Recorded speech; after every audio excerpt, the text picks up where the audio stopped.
J'interviens ici pour clarifier un débat qui fait mouche actuellement dans notre société, dans notre pays, allais-je dire. Après la décision de CESAC, des mesures conservatoires contre le PPRD et son chef, Joseph Kabila, devenu chef rebelle. Le débat va dans tous les sens. Dans tous les sens. Alors moi, aujourd'hui, je vais donner mon point de vue. J'ai pris mon temps, j'ai essayé de réfléchir. J'ai vu même certains journalistes qui ont fait la même école que moi, donner des points de vue très partisans. Vraiment très partisans. Mais il faut être le plus objectif possible. C'est vrai, peut-être que l'erreur qu'a commise notre ami, le président du CESAC, Christian Bossembe, dans son interview sur Top Congo, il a très mal présenté le problème. Il ne devait pas dire qu'on ne devait pas citer le nom de Kabila.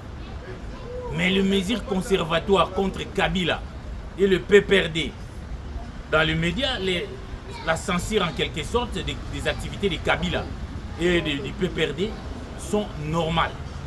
Même dans des pays à vieille démocratie, ça se passe comme ça. Ça se passe comme ça même dans des pays à vieille démocratie.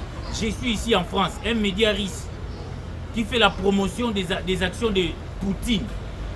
Un pays à vieille démocratie, la France. Un médiariste qui fait la promotion des activités de Poutine en Ukraine est suspendu. Donc ces médias ne peuvent pas diffuser non seulement en France, mais dans l'espace de l'Union européenne. Il y a un mouvement en Irlande du Nord, là, qui lutte pour l'indépendance et consort, qui a sa branche armée et consort. Et suspendu, il ne peut pas passer dans les médias au Royaume-Uni, un pays à grande démocratie.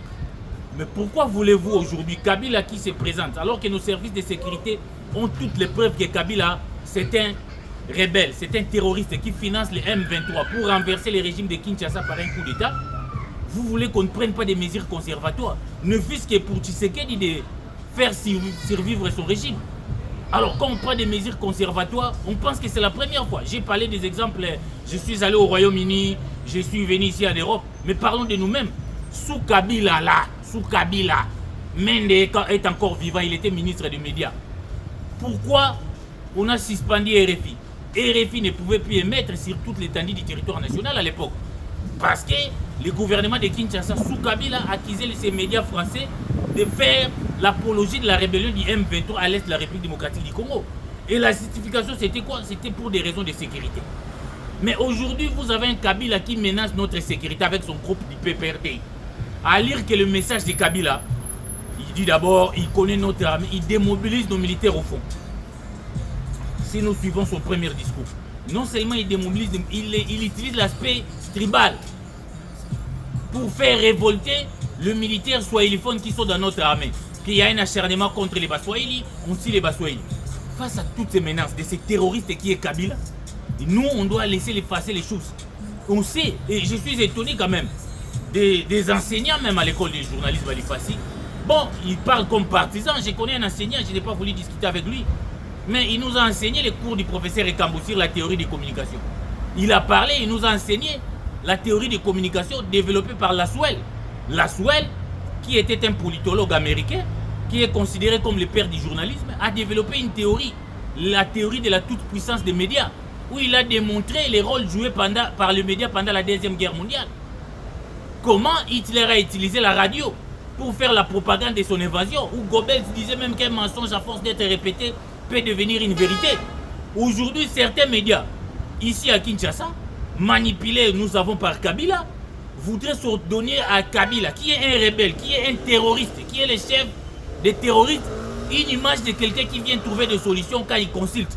Et quand on prend des mesures conservatoires là, pour que ça, Kabila, qui est un terroriste, mais le média, comme j'ai dit, Goebbels, qui était chargé de communication de Hitler, disait un mensonge à force d'être répété peut devenir une vérité. À force de nous montrer les images d'un Kabila là, en train de recevoir des gens, de consulter comme l'homme qui trouve la solution, alors que c'est lui le problème. C'est lui le problème, c'est lui qui fait cette guerre-là pour réclamer son deal avec Tshisekedi. Il n'y a pas de secret. L'auditeur de FARDC, Likouli, a dit détenir les informations sur la manière dont Kabila finance la rébellion. Nos services de renseignement, Tshisekedi a dit que c'est lui. Il n'y a pas une personne mieux informée que Tshisekedi lui-même.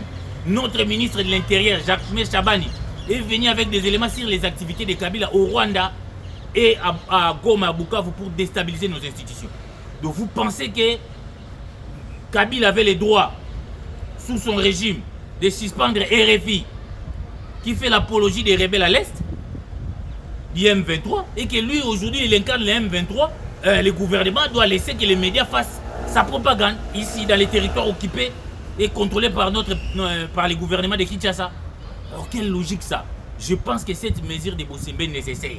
Kabila, on doit traiter, on ne doit pas dire qu'on ne doit pas traiter son information, mais on doit les présenter comme chef rebelle, comme un terroriste. On doit traiter l'information de Kabila comme CNN traitait l'information de Ben Laden.